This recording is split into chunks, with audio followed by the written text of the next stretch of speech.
Hello guys, welcome to Pakistani real action. तो कैसे हैं आप सब? उम्मीद है आप सब बढ़िया होंगे। मेरा नाम मुदस्सिर। मैं हूं बशीर। सो गाइस, भारत की जीडीपी पर बहुत बड़ी अपडेट लेकर आ गए हैं। भारत की जीडीपी ने इतिहास रच डाला।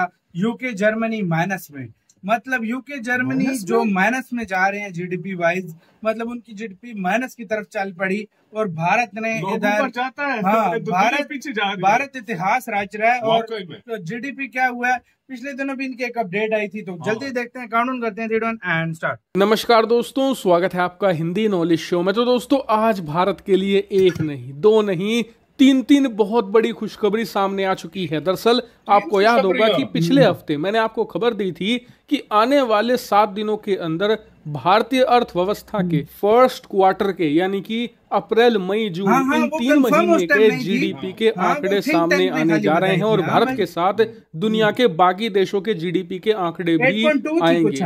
और ये आंकड़े आज आखिरकार सामने आ चुके हैं। अब से मात्र कुछ ही मिनटों पहले सरकार ने ये आंकड़े जारी कर दिए हैं। और यकीन मानिए, ये आंकड़े देखकर आप बहुत ही ज्यादा खुश होंगे। और इसके अलावा दूसरी खुशखबरी ये है कि जो हमारे प्रतिद्वंदी हैं, उनके आंकड़े देखकर तो आप और भी ज्यादा खुश हो जाओगे। कैसे? चलिए आपको मैं सारी चीजें विस्तार से बताता हूं, लेकिन सबसे पहले भारतीय आंकड़े जान लेते हैं जो सरकार ने कुछ ही मिनटों पहले जारी करे हैं। तो दोस्तों, जैसा कि मैंने आपको पिछले हफ्ते ही बताया था कि जितनी भी अनुमान जताने वाली एजेंसियां हैं, संस्थाएं हैं, ऑर्गेनाइजेशन हैं, सभी ने कहा है कि भारतीय जीडीपी के आंकड़े 7.8 से लेकर 8.5 तक रहने वाले हैं। और सभी एजेंसियों ने यह भी कहा था कि 7.8% से नीचे तो भारत कतई नहीं जाने वाला। और बिल्कुल ऐसा ही हुआ है। आप अपनी स्क्रीन पर देख सकते हैं, सरकार ने जो जीडीपी के आंकड़े जारी करे हैं, उसके अनुसार फाइनेंशियल ईयर 2023-24 जो इस समय चल रहा है, इसके फर्स्ट क्वार्टर में भारतीय जीडीपी की ग्रोथ रही है 7.8%। और ये बहुत ही ज्यादा शानदार और आउटस्टैंडिंग नंबर है। खास करके अगर आप देखें कि नॉर्मल जब वक्त होता है, जब दुनिया भर की अर्थव्यवस्थाएं ग्रो कर रही होती है, मार्केट अपने अच्छे रन पर होता है, उस वक्त में भी 7.8% की जीडीपी ग्रोथ बहुत ही ज्यादा शानदार मानी जाती है। लेकिन इस समय जो समय चल रहा है वो बहुत ही ज्यादा खराब है वर्ल्ड इकोनॉमी के लिए, क्योंकि दुनिया की जितनी भी बड़ी अर्थव्यवस्थाएं हैं, या तो वो आर्थिक संकट में जा चुकी हैं या फिर उसकी कगार पर खड़ी हैं। बड़े बड़े देशों का बहुत ज्यादा बुरा हाल है। यूरोप की हालत सबसे ज्यादा खस्ता है। वहां तो तमाम देशों की अर्थव्यवस्थाएं एक एक करके भरभरा कर गिर रही हैं। ऐसे वक्त में इतने शानदार नंबर तो और भी ज्यादा काबिल तारीफ है। ये दिखाता है कि हमने कितना शानदार काम किया है अपनी अर्थव्यवस्था पर। लेकिन ये तो हो गई एक खुशखबरी, बात यहीं खत्म नहीं होती। अब जानते हैं दूसरी खुशखबरी। दूसरी खुशखबरी ये है कि हमसे जो ठीक पीछे है, यानी कि हम तो है 5वीं सबसे बड़ी अर्थव्यवस्था, हमसे पीछे आता है ब्रिटेन। ब्रिटेन की जीडीपी के आंकड़े भी सामने आ चुके हैं और वो भी बहुत ज्यादा शॉकिंग है। दरअसल ब्रिटिश सरकार ने बताया है कि इनकी जीडीपी ग्रोथ पिछले एक क्वार्टर के अंदर माइनस में रही है। जी हाँ, माइनस में 0.4% रही है। और ये बहुत ही ज्यादा बुरे नंबर है, क्योंकि इसका मतलब ये है कि ब्रिटेन की जीडीपी बढ़ नहीं रही बल्कि घट रही है। जी हाँ, यानी कि माइनस में जा रही है। अभी इनकी जीडीपी 3.3 ट्रिलियन है और जिस हिसाब से ये घट रही है, उस रफ्तार से आने वाले कुछ ही महीनों में 3.2 ट्रिलियन हो जाएगी। और अगर ऐसा ही चलता रहा, रफ्तार लगातार माइनस में गई, तो इनकी जीडीपी घटते घटते 3 ट्रिलियन के नीचे भी कब पहुंच जाएगी पता नहीं चलेगा। अब ये भारत के लिए खुशखबरी क्यों है? वो इसलिए क्योंकि आपको याद होगा कि अब से कुछ साल पहले ही भारत ने ब्रिटेन को हराकर दुनिया की 5वीं सबसे बड़ी अर्थव्यवस्था का खिताब हासिल किया था। ब्रिटेन 6ठे नंबर पर चला गया था, लेकिन क्योंकि इनकी अर्थव्यवस्था उस समय बहुत अच्छे रन पर थी, तो इन्होंने रिकवर कर लिया और भारत को पछाड़कर दोबारा फिर से नंबर 5 का खिताब हासिल कर लिया था। लेकिन जैसा कि आप जानते हैं कि पिछले साल ब्रिटेन कितने भयानक आर्थिक संकट में फंस गया था, प्रधानमंत्री भी कुछ ही महीनों के बाद बदलना पड़ गया था। ऐसे में भारत ने रिकवर किया और तेजी से 5वां स्थान हासिल किया। ब्रिटेन 6ठे नंबर पर धकेल दिया गया।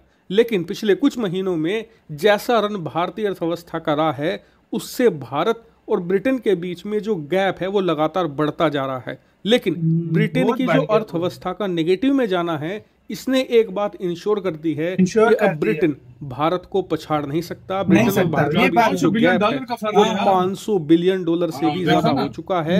ऐसे में कोई चांस ही नहीं बनता कि ब्रिटेन दोबारा नंबर 5 पर आए, यानी कि भारत के पास अब एक अच्छा ब्रीदिंग स्पेस आ चुका है। लेकिन क्या बात यहीं पर खत्म हो जाती है? जी नहीं, एक तीसरी खुशखबरी भी है। तीसरी खुशखबरी है जर्मनी को लेकर। दरअसल जर्मनी के भी जीडीपी आंकड़े आ चुके हैं और वो भी माइनस में। जी हाँ, जर्मनी की जो जीडीपी ग्रोथ है वो माइनस में 0.2% रही है। यानी कि एक तरफ भारत है जो नंबर 4 पर है जिसकी जीडीपी ग्रोथ है प्लस में 7.8%, दूसरी तरफ जर्मनी है जो है माइनस में 0.2%। यानी कि जर्मनी की अर्थव्यवस्था गिर रही है, घट रही है और भारत की बढ़ रही है, जिससे कि दोनों देशों के बीच में जो गैप है अब वो 400 बिलियन के आसपास आ चुका है और भारत इसी साल इसे कवर कर सकता है। जी हाँ, दुनिया भर के अर्थशास्त्री यही कह रहे हैं कि जर्मनी का माइनस में जाना और भारत का बहुत ही शानदार रिकवरी करना इस बात को लगभग तय कर चुका है कि इसी साल मतलब इसी फाइनेंशियल ईयर में जो खत्म होगा 31 मार्च 2024 को, तब तक जर्मनी को पछाड़कर दुनिया की चौथी सबसे बड़ी आर्थिक सुपर पावर बन सकता है। इसके अब बहुत ही ज्यादा हाई चांस है, यानी कि आने वाले कुछ ही महीनों के अंदर भारत पूरे यूरोप को हराकर, पूरे यूरोप को, कोई भी भारत से यूरोपियन देश आगे नहीं होगा। हम पूरे यूरोप को पछाड़कर दुनिया की चौथी सबसे बड़ी आर्थिक महाशक्ति बन जाएंगे। और अब आप जरा खुद सोचिए कि कितना ऐतिहासिक मूवमेंट होगा, पूरी दुनिया इस पर कैसे रिएक्ट करेगी, स्पेशली ब्रिटिश और यूरोपियन मीडिया का इस पर क्या रुख होगा। वो एक चंद्रयान के लॉन्च को तो पचा नहीं पा रहे, वो हमें दुनिया की चौथी सबसे बड़ी आर्थिक महाशक्ति बनते देख कैसे पचा पाएंगे। और इसीलिए अब आप लोग चैनल को सब्सक्राइब कर लेना, क्योंकि मैं इकोनॉमी को रेगुलरली ट्रैक करूंगा और रेगुलरली आपको सारे अपडेट दूंगा। और जब ये ऐतिहासिक मूवमेंट आएगा तो सबसे पहले आपको यही पता लगेगा। इसी के साथ यार वीडियो आता है, पता है शेख जितना तेल निकाल सकते निकाल लें, शेखों से तेल निकल आएगा, लेकिन भारत से वो आगे नहीं निकल सकते। पता है चाइना की बड़ी बड़ी कंपनीज और जो है ना वो अभी घाटे में जा रही है, उनको बहुत नुकसान हो रहा है, बिलियंस ऑफ डॉलर का नुकसान। उनकी पता नहीं कोई पॉलिसी थी, उसमें उसने अपने देश की मार के शीशे पे रख दिया। सही बात है, उसको छोड़ो। ब्रिटेन शेख, जो भी शेख चार्ल्स बोल रहा जो ब्रिटेन का वो किंग चार्ल्स है, वो रात को सोएगा, उसको सपने में किंग चार्ल्स को भारत याद आएगा कि ये क्या हो रहा है भाई।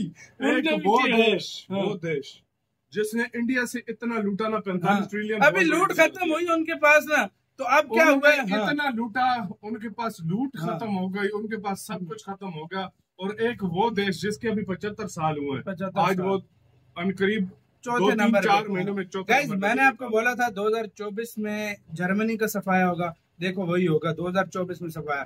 और जो हालात चल रहे हैं ना, या तो 2024 के लास्ट में या 2025 के स्टार्ट में जापान भी गया। ये मैं आपको लिख के ले रहा हूँ, उसकी भी माइनस में जा रही है। तो ये मैं आपको लिख के बोल रहा हूँ, मेरी भविष्यवाणी सच हो रही है, तो इसीलिए मैं कह रहा हूँ कि जाएगा भारत 2025 तक तो पक्का हर हाल में तीसरे नंबर की इकोनॉमी बनेगा भाई। मैं कहता हूँ मजा पहले सारे आंकड़े जिस तरह बोल रहे थे ना, आंकड़ों को भी चेंज करना पड़ गया कि देख लो अभी ये अगले क्वार्टर में इससे भी ज्यादा जीडीपी बूस्ट मारेगी जिस तरह की भारत आगे जा रहा है। आपका किसका कहना है अपने कमेंट सेक्शन में अपना बहुत ज्यादा ख्याल रखिएगा। तो यार